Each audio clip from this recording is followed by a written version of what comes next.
70 WPM की speed से dictation start होगी 3 सेकंड बाद।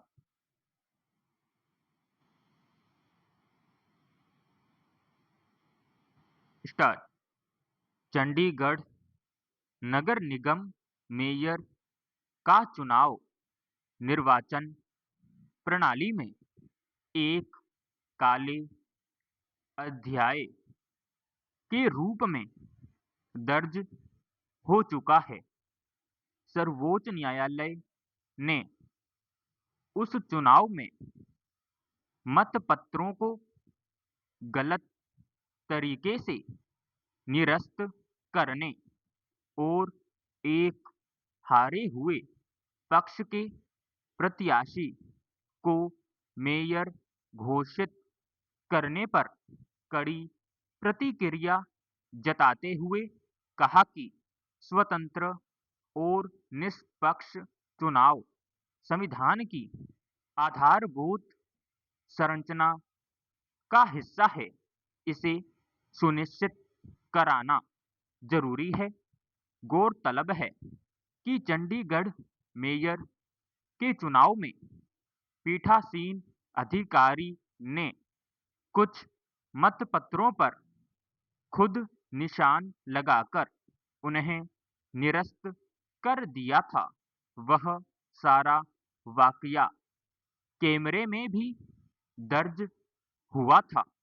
इस तरह मनमानी और धोखाधड़ी करके सरेआम किसी पार्टी के प्रत्याशी को हराने और किसी पार्टी के प्रत्याशी को विजयी घोषित करने का यह पहला प्रत्यक्ष प्रमाण था। इस पर सर्वोच्च न्यायालय की नाराजगी स्वाभाविक थी, मगर चुनावों में मत चोरी और धोखाधड़ी कोई नई बात नहीं है।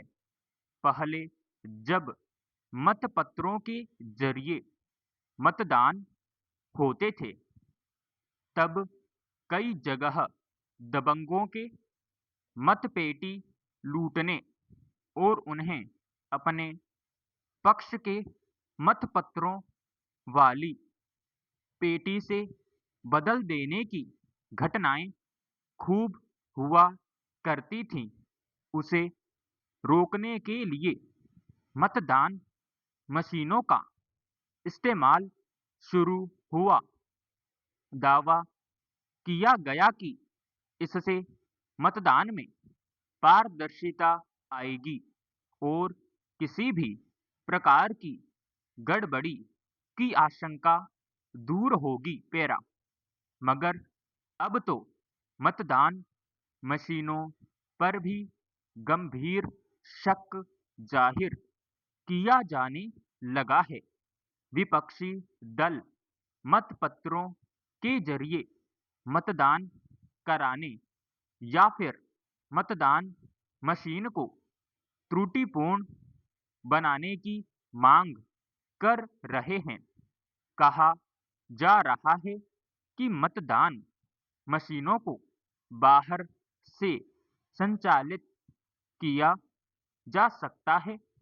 इस तरह सत्ताधारी दल दूसरे दलों के मतों को हटाकर अपने पक्ष में मतों की संख्या बढ़ा लेता है। विपक्षी दलों का दावा है कि उनके पास इस बात के पुख्ता प्रमाण हैं।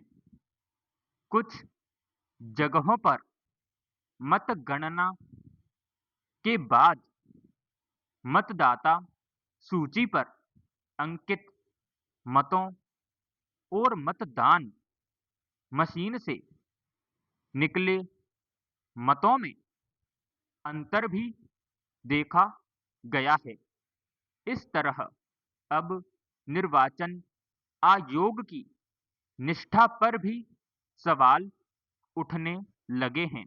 ऐसे में यह सवाल अब बड़ा बन चुका है कि सर्वोच्च न्यायालय के इस कथन का पालन कैसे हो कि चुनाव स्वतंत्र और निष्पक्ष हो।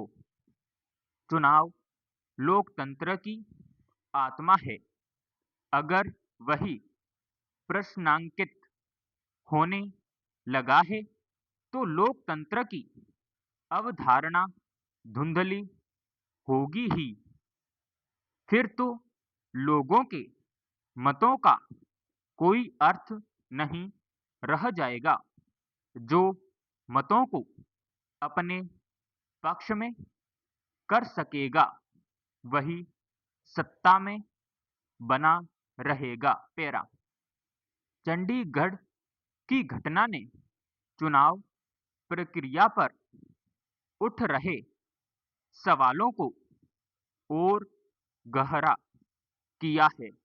हालांकि सर्वोच्च न्यायालय ने संबंधित पीठासीन अधिकारी के खिलाफ दंडात्मक कार्रवाई की सलाह दी है, मगर सवाल पूरी चुनाव प्रणाली को पारदर्शी बनाने का है। अगर बड़ी संख्या में राजनीतिक दलों को वर्तमान चुनाव प्रक्रिया पर संदेह है और आम मतदाता भी इसे लेकर सशंकित है, तो इसके निराकरण का उपाय होना ही चाहिए। चंडीगढ़ मेयर के चुनाव में तो बहुत कम मतपत्र थे, मगर जब उसमें धांधली करने की कोशिश की गई तो बड़े पैमाने पर पड़ने वाले मतों में अगर इसी तरह हेराफेरी होने लगे तो वह लोकतंत्र पर घातक प्रहार साबित होगा। मगर निर्वाचन आयोग इसे लेकर अब भी गंभीर नजर नहीं आता। उसे लोकतंत्र के पहले पायदान पर ही पारदर्शिता लाने के असीमित संवैधानिक अधिकार प्राप्त हैं।